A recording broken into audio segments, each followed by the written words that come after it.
আর কাজগুলো যে বান্দাটা তওবা করবে ওই বান্দা জীবনে যদি দুনিয়া জমিন থেকে আসমান পর্যন্ত গুনাহ হয়ে যায়, আমার আল্লাহ পাক তওবার ওসিলাতে এই গুনাহগুলোকে মাফ করে দেয়।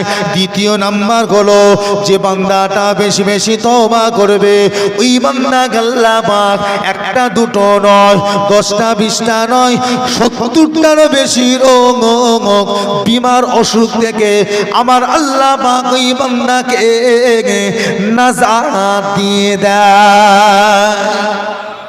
একবার জোরে হবে না? ডাক্তার বাড়ি যেতে হবে না, এই শুনছে, দৌড়তে হবে না ডাক্তার বাড়ি। রাসূলুল্লাহ বলছে তোমরা বেশি বেশি তওবা করো, বেশি বেশি তওবা করো। তওবা করলে কি হয়? এই কঠিন কঠিন অসুখ বিসুখ রোগ থেকে আল্লাহ পাক তোমাকে নাজাত দেবে, রোগ ভালো করে দেবে। একবার জোরে হবে।